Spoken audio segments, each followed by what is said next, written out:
I want to talk about grief and how it impacts us. And because you know what? The truth is, losing someone you love is the hardest part of life, I think.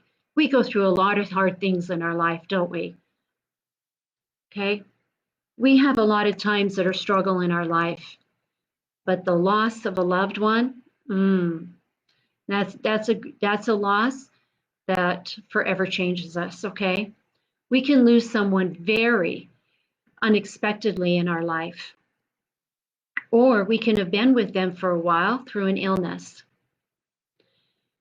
While some people, one passes on unexpectedly, that's what I'm talking, when unexpectedly, they'll pass on unexpectedly, like in a car accident, or they might have a heart attack in their sleep, or while they're home and you're not there. Suicide, for example, they all catch us off guard. And we're not given that opportunity of the final goodbye, the opportunity to say, I love you one more time, or to share how much you mean to each other. Those are difficult. All of my examples are difficult. One is not more extreme than the other. And they all have their struggles. Losing someone in our life means we're going to feel deep grief. There are those situations where one feels guilty to be alive after one departs, when the other person has died and they lived. I have had clients who have lived through an accident while the person sitting next to them did not. A house where the parents and the younger siblings died during the fire, but the one remaining individual was having a sleepover at a friend's house. The guilt of outliving their siblings, their younger siblings. The guilt become questions as to why did God not take them also? Why did they stay and them not? Why did they get to go as a family, but I'm left behind with no one? That deep feeling of being left behind is very real in all these situations. Death is real. And it is the pain, right? Death is real, so it's the pain of living with it is what we're experiencing when someone passes away. Then there are those losses that come from a loved one who we have suffered with, as they've suffered through illnesses, an illness. Often there is space for, in this duration, with this comes the grief in that knowingness, that anticipation that at some point they may pass. There's grief in that, right? We carry that along in that suffering process. And it's a long, sometimes it can create an exhaustion in this closure period. And we will still experience grief when they pass. During those long experiences of illness with someone, though, hopefully there are opportunities for gratitude and love expressed when that gift of time is given in those situations. But then again, not all situations are the same. Many ill people, for example, my mother, did not want to discuss anything to do about saying goodbye, anything to do in the situation should she not make it through her ovarian cancer. Her will to live was so strong that she was determined to beat ovarian cancer, in a sense, by never speaking about her deepest fear of dying. I understand, and I understood then. So I showed my love, and maybe you do, if you don't have the opportunity to express that, by caring for her during her illness. I would retell her stories of childhood memories. And I would invite friends, her childhood friends and family, to visit her and to equally guide them to talk about childhood memories, things that brought back joy that would take her out of her pain. I showed my love, and I often said, I love you, even though we never talked about her passing. Death of a loved one, family, friends, or pet is sometimes is something that stays with you for the rest of your life. And it gives you a new perspective forever, a perspective of how precious and short life really is. That every minute counts, every relationship counts, and that each moment should be treasured or learned from. We garner the wisdom of slowing down after someone passes, don't we? We garner the wisdom in taking the time to express love to others at random times and in various ways. Over the years, through experiencing grief at young ages, I hug people, not so much during the pandemic, but I do. I am a hugger. I say I love you and I mean it. And I don't waste an opportunity to share my gratitude when others are in my life. We cannot love enough and we cannot share enough. We cannot love deeply and not feel the pain of lost love. I have people in my life right now, clients, associates, and friends that are going through deep grief of unexpected loss of children, unexpected loss of parents that have been in their life longer than they have not. And even when a parent passes, when they've lived to to an experienced life into their 80s and their 90s, does not mean we're not going to feel grief. And even though we have this new perspective after the death of a loved one, to say it seems almost impossible to carry on until to feel worthy of joy once again. If somehow we feel unworthy to live our life when someone passed away and we lived. We feel guilty for having joy when they're not with us to share it. That is an illusion that holds us back in life. We are meant to have joy. We are meant to experience our life, and our loved ones want us to do that. So what can we do to carry on? It does not mean we forget. Not ever. So I thought about 4 things that I thought I would share with you. I could probably think of more because I've been through it so much. But here are 4 things that came to my mind that I have done, I know others do, when there is a death of a loved one. 1, give yourself time to grieve. It sounds simple.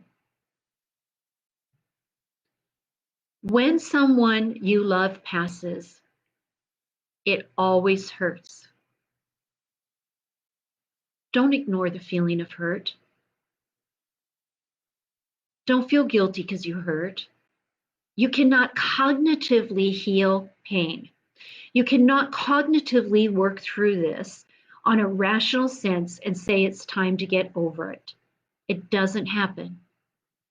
You have to give yourself space and time. That pain, sadness, and grief is natural and necessary.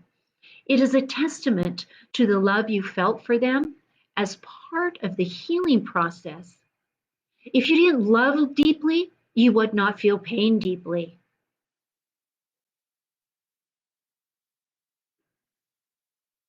It looks different for everyone. Some people might cry. and cry continually for years. A lot. Others that get easily angered. They get annoyed with people, right? Giving yourself time to grieve means giving yourself permission to feel the pain. Give yourself permission to hurt, to cry, and to get angry. In this grieving time, you might seek solitude, become more reserved and isolated, even if you are the outgoing butterfly of the party. Regardless of how you grieve, it is vital to allow yourself time.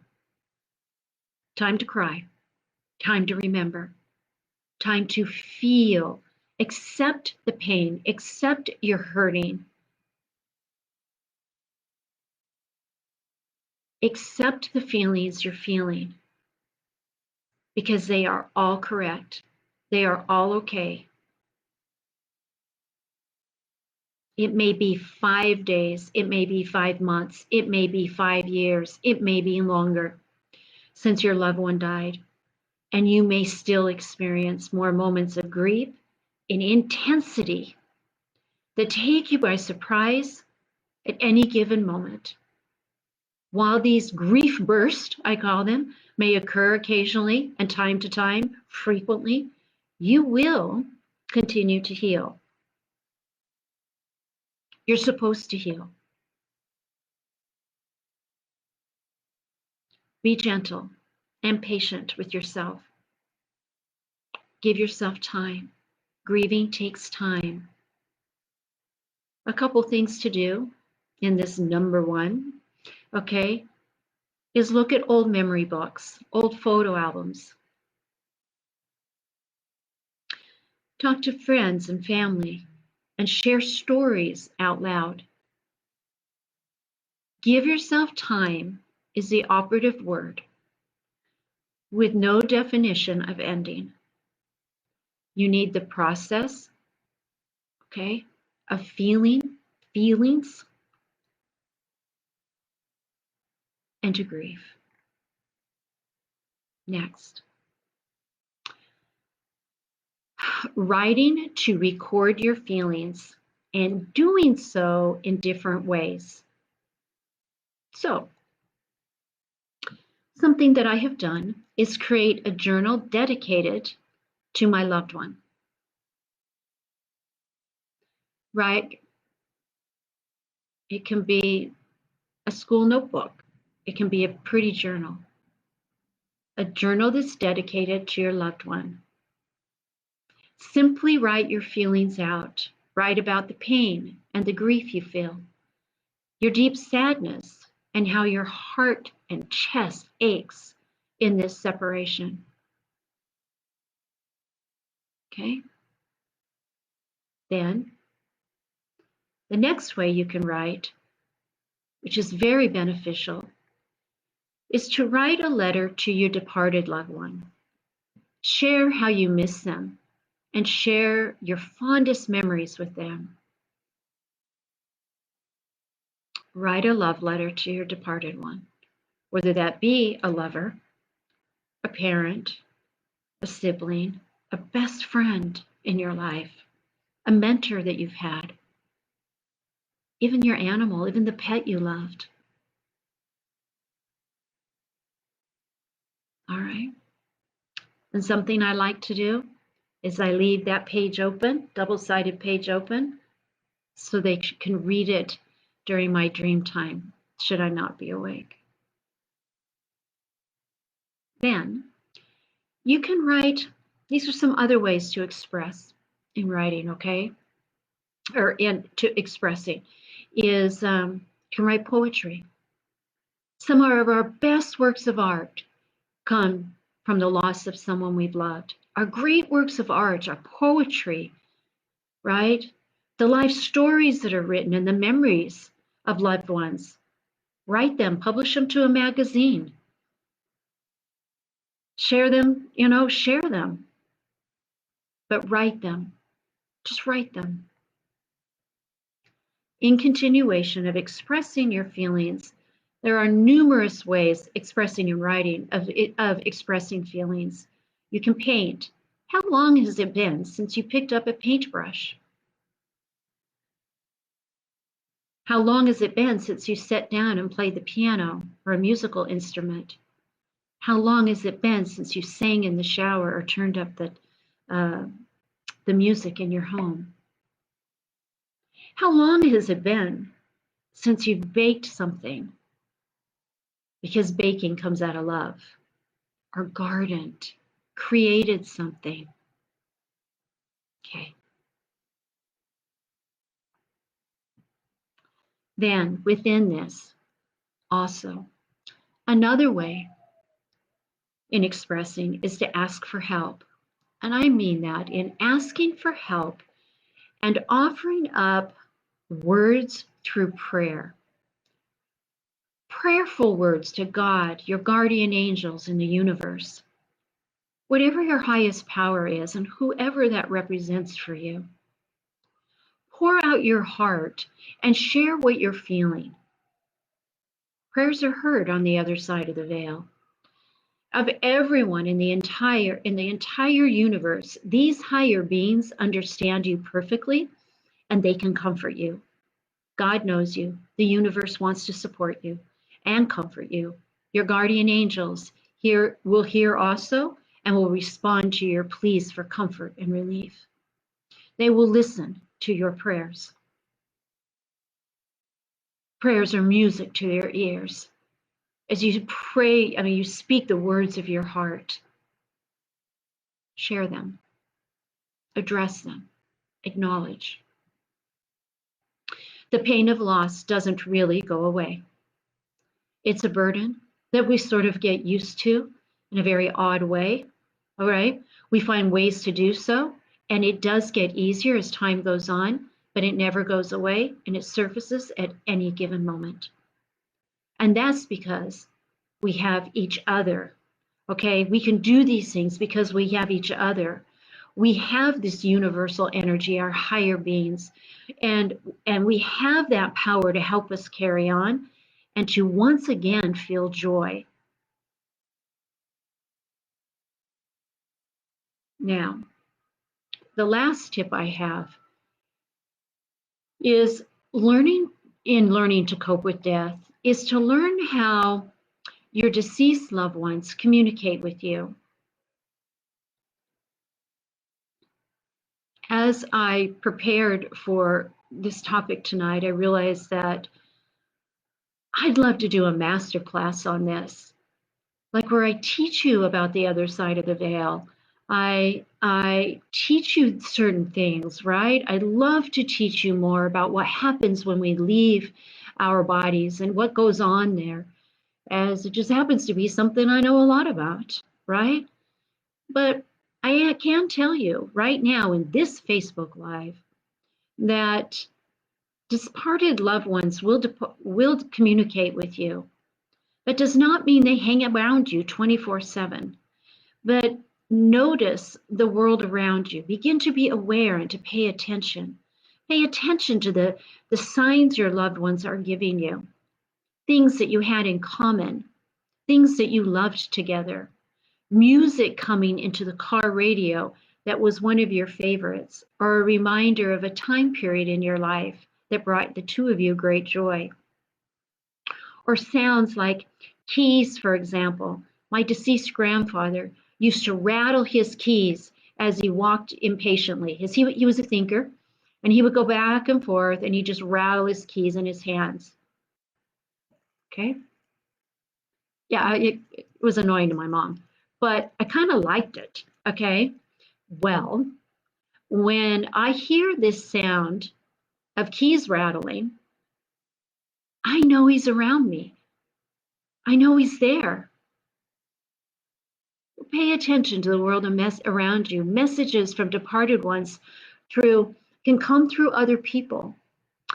Random phone calls, messages from others that weren't aware of what you were thinking, but they delivered a message around what you were thinking without them even knowing it. Those are messages from departed loved ones, right? Dreams. Not all people dream. Some do. Not all departed people just speak through dreams to us. Some do. So if you dream about a departed one, it's for a reason, right? And even if you feel them, many of you in my tribe are feelers. If you feel them around you, when this happens, they are by you. Use this time to always speak out loud with them. Share with them as if you were having a conversation. They hear you. In the grieving process, speak words, speak out as you're missing a departed one, whether you feel them or not, speak to them. Okay? Words travel. Words spoken travel. So speak to your loved ones. Have a conversation with them. Okay? Carry on the conversation where like you're carrying on a conversation with them. Sit up, walk, talk, and talk out loud. Communicate with them. Because you cannot see them does not mean they are not there. These words are heard on the other side of the veil. And know a couple of truths here. The departed do not want you to stop living your life. Not ever. It is a self-imposed belief that is not true. They know you love them. Express your love to them. The other truth is, 9 times out of 10, they miss you too. They miss you in this separation, and they long to see you again in the same form. Okay? And they have no intention of holding you back. They want you to be happy. They know that you will remember them. It is a limiting belief that if you are happy, you are going to forget them, that if you move on, somehow they're going to feel left behind, or that you will leave them behind in a memory. That is not true. You will never forget. You will never stop missing or being aware of them. Not ever. And so if nobody's done it, I want to give you permission, okay,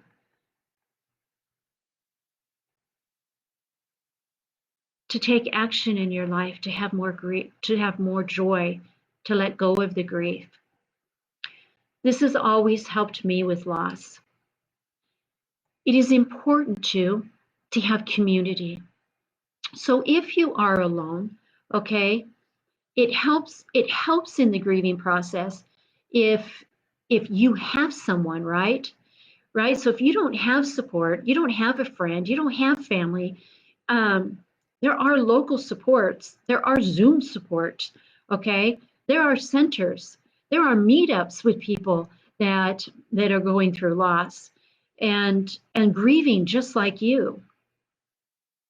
Then they are wonderful groups of people to be part of, and I encourage you to find one. It is a game changer in your life. I encourage you to reach out to someone else, to find a support group. I promise it will help you. Whether it's one person or a group, it's important to express your feelings with people who will listen and understand you. None of us are meant to go alone. We need each other, and we can help each other through tough times. You are meant to live. You are allowed to feel joy. So tell me, what is something you have done when you have felt grief that helped you cope in the moment? Share with me below something you have done. If you want to share with me someone you have lost, and I don't care when, I am always curious when, okay? But it's just part of how my brain works. But it doesn't mean I'm ever going to think you should mourn them less. No. So tell me that. You can tell me someone that you've lost that was very impactful, that you loved deeply, that you suffered having lost. Something currently you're having a hard time moving through, something 5 years ago, 10 years ago. But post it below and I will respond to you. I am curious about what that looks like for you in your life. I'm curious about if how you feel about this Facebook Live, if you want more of something like this. I'm curious about that. Now let me come back in here and let's see what we got, if I even have it. A masterclass. Yeah, Kathy? Yeah. Your heart breaks, Kathy, for losing your parent or those parents, right? And I don't just know that I'm sharing examples here, okay? So that you understand that grief comes in a lot of different ways. And with that grief that comes in different ways is how we interpret it internally for ourselves. One grief is not more than another. I am an empath. You are an empath. Most of you are empaths on some level. It is not to me sharing examples is not meant for you to empathetically attach to it and try and feel what they're doing. So just tell yourself you're not going to give yourself permission to do that. Okay? It would be awful to lose a child. It's awful to lose a parent. It's awful to lose our pet. It's awful to lose our best friend. All of them are a grieving process. And you're not meant to attach to any one of these examples. Okay? None of you empaths, I don't want you doing that. No, I need you. Okay? You were fortunate enough to be able to say goodbye as they passed away. Being able to say goodbye. So dealing with, oh, you found out about your pet yesterday, Kathleen. I'm so sorry to hear about that. Oh my gosh. You know, I understand it. The death of a pet. Okay, I know this. The best bet with pets is you just go get a new one. Do you know it's been 14 years since I lost my little Pekingese lady? I've never replaced her. Nope, never have. And it's dull for a lot of reasons when I travel a lot now. But that pain, look, I get emotional instantly. I feel for you, and I'm so sorry you're having to go through that. I know that pain. And I want to talk about the pain of going through illness with someone. It's a pain, and losing them is the pain. And when we go through illness with a loved one, there's a lot of like just overextending of ourselves. And sometimes illnesses can be long and drawn out to where it becomes exhaustion for us as we kind of like wait upon their death, right? And then you can feel guilty when they finally die for even thinking that you were wondering. Follow me? Like there's so many things that we experience in our senses when things happen. The gift of long durations like this is the gift of time. The gift of time to speak love and to give gratitude. I'll keep going. And to prepare ourselves to start that grieving process. And Carol, your mom with Alzheimer's, the grieving process, Carol, starts early, doesn't it, dear? Because you begin to lose your mother, follow me? Well, you know, in a different way. Where all of my other examples are, they pass on the same way you know them. But not with Alzheimer's. Oh no.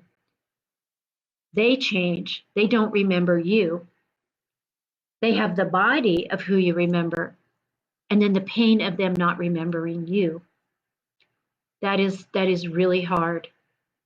I found sharing memory books, right? Photos, just telling them who I am, but there isn't any softening of this pain, dear one. Yep. All right. All this is hard to hear. Yeah, Hannah, I'm sorry. It's a part of what people feel when what they have to go through. It helps us have a perspective of how death shows up for us, right? It's not, it's hard. I understand. I do. Well, I've learned over the years how not to take on this energy, right? I do teach about that when I teach people how to do my method. But as an empath, one of the ways, all of you that are empaths, that you can do that's just simple is first acknowledge yourself that you have this gift of feeling. Send love to that individual that you're feeling about, or a situation, even if you don't know about it. Okay. And then to just kind of imagine that it's releasing from you. You can go lay down in the grass outside. You can do something in particular. But first of all, is accepting that it isn't yours, acknowledging that it's not yours, it's someone else's, acknowledging the gift you have of feeling the pain of what that would have been, and then give yourself permission to let go of it. That's just a quick aspect. All right. Hope that helps. All right. I am sending you lots of love. It's a topic that I wish we never had to talk about. I wish there wasn't death, right? But there is. And there are gifts that come in it. Sometimes it just takes time in us finding it and it transpiring for us. So with that, if you're watching on the replay, go ahead and you can post below the same type of comments and let me know what you think about this topic, all right? I love you and I'm grateful you are here with me.